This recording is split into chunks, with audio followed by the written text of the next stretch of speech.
दोस्तों, शाम की पूजा का सही समय क्या होता है? शाम को दीपक कब जलाना चाहिए और दीपक जलाते समय किस नियम का पालन करना चाहिए? अगर हम शाम को दीपक जलाते हैं तो क्या हमें स्नान करना आवश्यक है? मतलब शाम की पूजा बिना स्नान किए कर सकते हैं या नहीं कर सकते हैं? और शाम को घर में कितने दीपक प्रज्वलित करने चाहिए? कहां कहां दीपक प्रज्वलित करना चाहिए?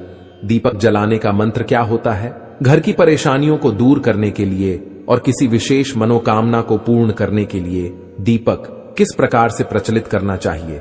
इसलिए आज की जो वीडियो है पूरी तरह से संध्या वंदन पर आधारित है। शाम के समय जो आप संध्या वंदन करते हैं, पूजा आराधना करते हैं, दीप प्रज्वलित करते हैं, वह किस प्रकार से आपको करना है, किस नियम का पालन करना है? मतलब आज की वीडियो पूरी तरह से आपके प्रश्नों पर आधारित है, जिनका उत्तर मैं आपको शास्त्रों के अनुसार देने का पूरा प्रयास करूंगा। तो वीडियो को पूरा जरूर देखें और अगर आपको आज की वीडियो अच्छी लगे तो इसे लाइक जरूर कीजिए, क्योंकि आपके लाइक और आपके कमेंट मेरे लिए बहुत महत्वपूर्ण होते हैं। यह एकमात्र जरिया है जिससे मुझे पता चलता है कि आपको यह वीडियो अच्छी लगती है। साथ ही कमेंट बॉक्स में भगवान शिव और माता लक्ष्मी के नाम का जयकारा भी जरूर लगाएं। इससे आपको सकारात्मक ऊर्जा की प्राप्ति होती है। और अगर आपका कोई भी सुझाव हो, कोई भी प्रश्न या कोई विशेष वीडियो देखना चाहते हैं तो उसके लिए भी कमेंट बॉक्स में जरूर लिखें। और हां, चैनल पर पहली बार आए हैं, अगर अभी तक आपने चैनल को सब्सक्राइब नहीं किया है तो आराध्य शिव चैनल को सब्सक्राइब जरूर कर लीजिए और बेल आइकन को प्रेस कर लीजिए। इससे यह होगा कि इस चैनल पर जो नई वीडियो अपलोड होंगी वो आपको सही समय पर प्राप्त होगी। तो सबसे पहले बात करते हैं कि दीपक प्रज्वलित करने से पहले, मतलब शाम को पूजा करने से पहले क्या स्नान करना आवश्यक है? देखिए, शास्त्रों के अनुसार पूजा में शुद्धता आवश्यक होती है। तो जब हम सुबह पूजा करते हैं तब तो स्नान करना अत्यंत आवश्यक होता है। सुबह बिना स्नान के पूजा नहीं करनी चाहिए। लेकिन शाम की पूजा आप हाथ पांव मुंह धोकर भी कर सकते हैं, जरूरी नहीं है आप स्नान करें। अब देखिए, आप चाहे तो वस्त्र भी बदल सकते हैं या फिर आप सिर्फ हाथ मुंह धोकर खुला करके भी पूजा कर सकते हैं। जैसे कि आपको शाम के समय पूजा करनी है तो दिन में भी आप शुद्धता का ध्यान रखें। जैसे कि आप जब भी टॉयलेट जाते हैं, बाथरूम जाते हैं, तब उस समय शुद्धिकरण जरूर कीजिए, खुला जरूर करना चाहिए। हर बार जब आप बाथरूम जाते हैं तो अगर आप दिन भर शुद्धिकरण का ध्यान रखते हैं तो शाम के समय बिना स्नान किए भी सिर्फ हाथ पांव धोकर पूजा कर सकते हैं। और चाहे तो स्नान भी कर सकते हैं। जैसे कि गर्मियों के दिन है तो शाम के समय भी आप स्नान करके पूजा कर सकते हैं। तो बहुत सारी चीजें आप स्वयं भी अपने विवेक से निर्धारित कर सकते हैं। आपका अगला प्रश्न है कि शाम की पूजा में दीपक किस समय जलाना चाहिए? तो देखिए, शाम को जो पूजा का समय होता है वह प्रदोष काल का समय होता है। मतलब जिस समय सूर्य अस्त हो रहा होता है उस समय हमारे घर में दीपक प्रज्वलित हो जाना चाहिए। अब जैसे कि आप लोगों के प्रश्न आते हैं कि कितने बजे दीपक जलाना चाहिए शाम को, तो देखिए, शाम को सूर्यास्त का समय हर मौसम में अलग अलग होता है। जैसे कि सर्दियां चल रही होती है तो 5:30 बजे तक भी सूर्यास्त हो जाता है। जैसे गर्मियों का मौसम है तो 6:30 से लेकर 7 बजे तक ऐसे ही सूर्यास्त का समय होता है। कई बार 7:30 का टाइम हो जाता है। गर्मियों में तो प्रत्येक मौसम में सूर्यास्त का समय अलग अलग होता है। इसलिए एक सही समय बताना कि इसी समय आप दीप प्रज्वलित करें तो यह बहुत मुश्किल होगा और यह ठीक भी नहीं होगा। एक ही समय पर हर बार हम दीप प्रज्वलित नहीं कर पाएंगे। इसलिए संध्या काल का ध्यान रखिए। जब संध्या काल का समय होता है, मतलब जब सूर्य अस्त हो रहा होता है, उस समय आप अपने घर में दीपक प्रज्वलित कर दीजिए। और अब बात करते हैं कि कितने दीपक आपको अपने घर में प्रचलित करने चाहिए। शास्त्रों के अनुसार संध्या काल में प्रतिदिन अपने घर के मुख्य द्वार पर एक दीपक जरूर जलाना चाहिए। इससे क्या होता है कि शास्त्रों के अनुसार शाम के समय संध्या काल में लक्ष्मी माता और उनकी बहन दरिद्रता दोनों ही भ्रमण पर निकलती है। तो जिस घर के मुख्य द्वार पर दीपक प्रज्वलित होता है उस घर में मां लक्ष्मी प्रवेश कर जाती है। और जिस घर के मुख्य द्वार पर दीपक नहीं जल रहा हो उस घर में दरिद्रता प्रवेश कर जाती है। तो इसलिए मां लक्ष्मी का प्रवेश आपके घर में हो, इसके लिए घर के मुख्य द्वार पर एक दीपक जरूर प्रज्वलित करना चाहिए। और हां, घर के मुख्य द्वार पर जो दीप प्रज्वलित किया जाता है संध्या काल में, इसके बहुत सारे फायदे शास्त्र में बताए गए हैं। शास्त्रों के अनुसार संध्या काल में जिस घर के मुख्य द्वार पर दीप प्रज्वलित होता है उस घर में किसी भी प्रकार की नकारात्मक ऊर्जा प्रवेश नहीं करती है। कोई भी वास्तु दोष आपके घर में हो, अगर आप मुख्य द्वार पर दीप प्रज्वलित करते हैं तो समस्त प्रकार के वास्तु दोष से मुक्ति मिल जाती है। और अगर आपके घर में पितृदोष है जिसकी वजह से परेशानियां आपके घर में बनी हुई हैं, तो घर के मुख्य द्वार पर जो हम दीप प्रज्वलित करते हैं, इससे घर का पितृदोष भी समाप्त हो जाता है।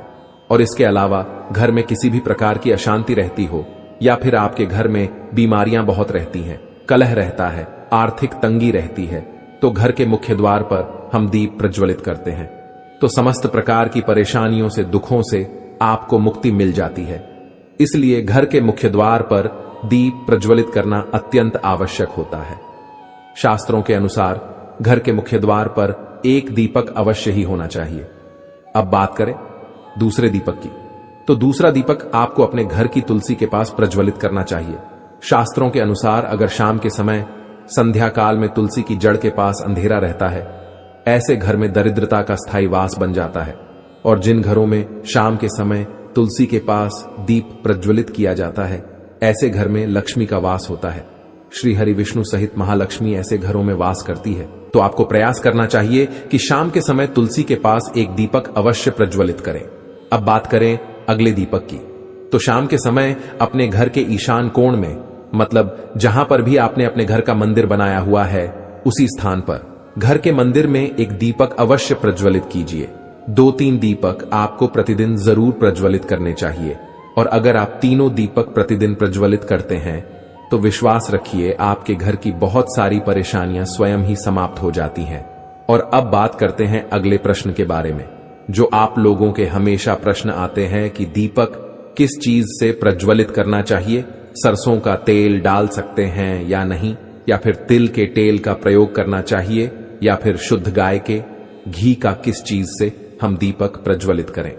तो देखिए, शास्त्रों के अनुसार सरसों के तेल का दीपक हर जगह प्रज्वलित नहीं करना चाहिए। सरसों का तेल कड़वा तेल कहा जाता है। इस तेल का दीपक हम प्रज्वलित करते हैं शनिदेव के लिए। अगर आप दीप दान करते हैं शनिवार के दिन, तो आपको सरसों के तेल का दीपक प्रज्वलित करना चाहिए। और आप चाहे तो जैसे कि पीपल का वृक्ष होता है, वहां पर भी सरसों के तेल का दीप प्रज्वलित कर सकते हैं। या फिर भैरव देवता होते हैं, उनके लिए भी तेल का दीपक प्रज्वलित किया जाता है। इसके अलावा कहीं पर भी सरसों के तेल का दीप प्रज्वलित करने की बात शास्त्रों में नहीं कही गई है। शास्त्रों के अनुसार किसी भी देवता के निमित्त जो हम दीप प्रज्वलित करते हैं, उसमें गाय का घी डालकर ही प्रज्वलित करना चाहिए। अब देखिए, ऐसे समय में जबकि गाय का शुद्ध घी नहीं मिल पाता है, तब हमें क्या करना चाहिए। तब आपको गाय के घी के नाम पर जो भी घी मिल जाता है या फिर शुद्ध घी मिल जाता है, उसका प्रयोग कर सकते हैं। या फिर आप चाहें तो तिल के तेल का दीप प्रज्वलित कर सकते हैं। तो प्रतिदिन जो आप दीपक प्रज्वलित करते हैं अपने घर में, चाहे आप घर के मुख्य द्वार पर प्रज्वलित करें, या फिर तुलसी के पास प्रज्वलित करते हैं, या फिर घर के ईशान कोण में प्रज्वलित करते हैं, तो सभी दीपक आप तिल के तेल या शुद्ध घी का प्रज्वलित करें। और हाँ, जब आप दीपक प्रज्वलित करते हैं, जैसे कि मुख्य द्वार पर ज्योति प्रज्वलित करेंगे, या फिर तुलसी के पास दीप प्रज्वलित करते हैं, या फिर घर में जो दीप प्रज्वलित किया जाता है, तो एक चीज का ध्यान रखना चाहिए, कभी भी दीपक को सीधे जमीन पर नहीं रखा जाता है। दीपक रखते समय प्रतिदिन दीपक के नीचे थोड़ा सा आप चाहे तो चावल रख सकते हैं, या फिर आप चाहे तो थोड़े से पुष्प रख सकते हैं। और हाँ, अगर आप दीपक के नीचे चावल रखते हैं तो इस बात का आपको ध्यान रखना है कि चावल अखंडित होना चाहिए, क्योंकि ऐसा माना जाता है कि अगर टूटे हुए चावलों का प्रयोग हम पूजा में करते हैं, किसी भी प्रकार से, चाहे दीपक के नीचे रखकर करते हैं या फिर अक्षत के स्वरूप में करते हैं, तो इससे घर में दरिद्रता आती है। इसलिए अखंडित चावल होने चाहिए। अगर आप दीपक के नीचे रखते हैं तो, और जैसे कि कई लोगों के प्रश्न आते हैं कि प्रतिदिन जो दीपक के नीचे हम चावल रखेंगे तो उस चावल का अगले दिन क्या करना चाहिए, तो अगले दिन उठाकर आप पक्षियों को डाल दीजिए, पक्षी उसे खा जाते हैं। और घर में जो आप ईशान कोण में दीप प्रज्वलित करते हैं, मतलब घर के मंदिर में जो दीपक प्रज्वलित किया जाता है, उस दीपक को आप किसी पात्र में भी रख सकते हैं। जैसे कि एक छोटी सी प्लेट ले लीजिए, उसी प्लेट में दीपक रख दीजिए और उस दीपक को हम प्रज्वलित करते हैं। मतलब घर के मंदिर में जो दीपक प्रज्वलित करेंगे वह आप किसी पात्र में भी रख सकते हैं, लेकिन सीधे जमीन पर आपको कोई भी दीपक नहीं रखना। इस बात का ध्यान रखिए। और आपका अगला प्रश्न है कि शाम की पूजा करते समय किस मंत्र का जप करना चाहिए, दीप प्रज्वलित करते समय दीप जलाने का मंत्र क्या होता है। तो देखिए, दीप जलाने का मंत्र मैं आपको बता देता हूं। आप अगर जप सकते हैं तो जरूर जपिए, लेकिन अगर आप मंत्र नहीं जप पाते हैं तब भी शाम के समय जब आप दीपक प्रज्वलित करते हैं उस समय आप किसी भी मंत्र का जाप कर सकते हैं। जैसे कि आप चाहे तो माता रानी, कृष्ण कन्हैया के किसी मंत्र का जप कर सकते हैं। आपके कोई इष्ट देवता हो तो उनके मंत्रों का भी जाप कर सकते हैं। दुर्गा चालीसा का, हनुमान चालीसा का पाठ करते हुए भी आप दीप प्रज्वलित कर सकते हैं।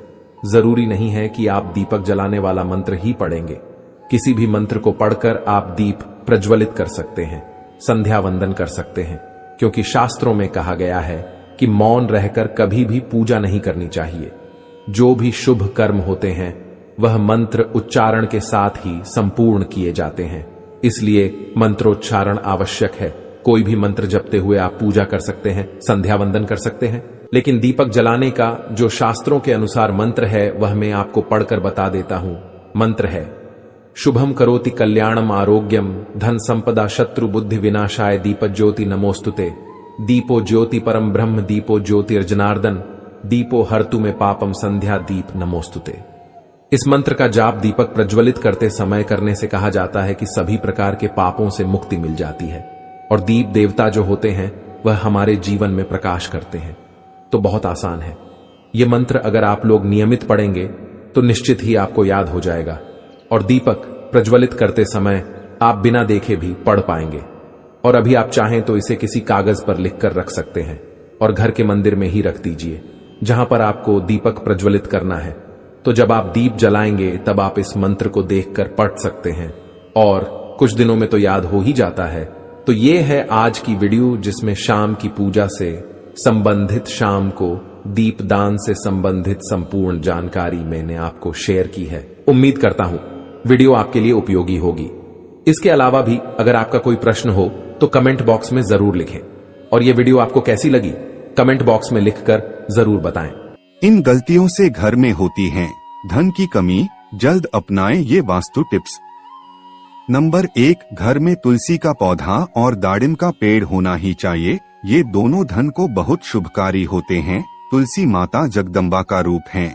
जब भी तुलसी सूख जाए सावधान रहें, ये आपदा और धन के नाश का प्रतीक है।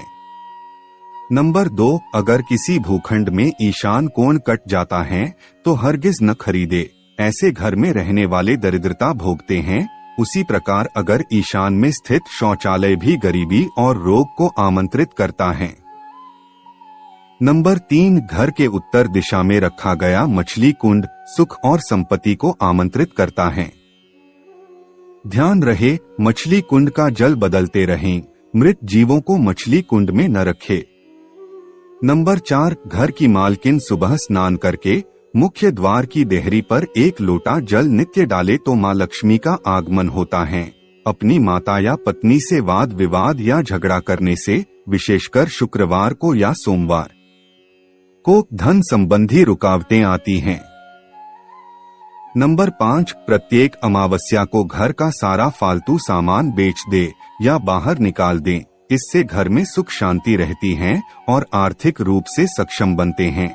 अमावस्या को कोई नई वस्तु या कपड़े खरीदने से बचना चाहिए। नंबर 6, शाम के समय कोई मेहमान या सुहागिन स्त्री आती हैं तो उसका सम्मान करके जल पान करावें। ये मां लक्ष्मी के आने का संकेत है। नंबर 7, यदि गृह के आग्नेय कोण में पानी की मटकी या जल संचय की व्यवस्था गलती से हो गई हो तो उस दोष को कम करने के लिए उस स्थान के ऊपर एक लाल बल्ब 24 घंटे जला रहने दें। इस दोष के कारण खर्चे बहुत बढ़ जाते हैं। नंबर 8, एक नियम का पालन करें। प्रतिदिन घर के मंदिर में दीपक जलाए। घर की प्रथम रोटी गाय को एवं अंतिम रोटी कुत्ते को दे। इन बेजुबान जानवरों को रोटी देने पर भाग्य के दरवाजे खुल जाते हैं। नंबर 9, पीपल को विष्णु का अवतार कहा जाता है। प्रतिदिन पीपल को जल चढ़ाने से लक्ष्मी की प्रसन्नता प्राप्त होती है। अगर घर में पीपल हो तो कभी भी उसे नहीं कटवाए। इससे माता लक्ष्मी और विष्णु की अप्रसन्नता प्राप्त होती है। नंबर 10, कभी भी घर में 2 बार झाड़ू पोंछा ना करें। एक बार के झाड़ू पोंछा से नकारात्मक ऊर्जा समाप्त होती है, तो दूसरी बार करने से सकारात्मक ऊर्जा समाप्त हो जाती है और देवी देवताओं का पलायन हो जाता है। नंबर 11, घर के अग्नि कोण या पूर्व दिशा में या ईशान कोण या उत्तर और वायव्य कोण के बीच में अलमारी या तिजोरी रखने से खर्चे बढ़ते हैं और धन कम होता जाता है। दक्षिण दिशा में उत्तरमुखी अलमारी या नैऋत्य में उत्तरमुखी या पूर्वामुखी या उत्तर दिशा में पूर्वाभिमुख तिजोरी रखने से धन संपदा उत्तरोत्तर बढ़ती रहती है। नंबर 12, घर में तांबे का कलश, हाथी की मूर्ति या चित्र, शहद, दर्पण, मोर के जोड़े की मूर्ति या चित्र, घी रखना चाहिए। मार्कंडेय पुराण के अनुसार ये वस्तुएं मां लक्ष्मी को आमंत्रित करती हैं। इसके अलावा पूजा घर में स्वयं के कुलदेवता या कुलदेवी का स्थान जरूर होना चाहिए। नंबर 13, ईशान कोण में स्थित कमरे का दरवाजा पूर्वाभिमुख या उत्तराभिमुख रखने से धन की कमी नहीं रहती है। नंबर 14, घर का मध्य कोण खाली होना चाहिए। ये ब्रह्मा का स्थान है। जब मध्य स्थान खाली होता है तो घर में सुख संपदा का वर्चस्व रहता है। नंबर 15, अगर जल निकासी की व्यवस्था ईशान कोण की तरफ हो तो धन के लिए बहुत लाभकारी रहती है। इसके विपरीत पश्चिम या नैऋत्य की और जल निकासी या नाला हो तो सुख और धन का नाश करता है। नंबर 16, जब पूर्व में स्नानागार हो और वायव्य में या दक्षिण दिशा में शौचालय हो तो धन प्राप्ति में बाधक नहीं बनता है, अन्य दिशाओं या कोण में प्रगति में बाधक बन जाता है। नंबर 17, ईशान यानी उत्तर पूर्व में जल संचय की व्यवस्था जैसे बोरिंग, कुआं, टैंक धन को बढ़ाने में बहुत सहायक होती हैं। जल पंच तत्वों में एक महत्वपूर्ण तत्व है। जल तत्व का वास्तु में सही नियोजन धन संपदा बढ़ाने वाला माना गया है।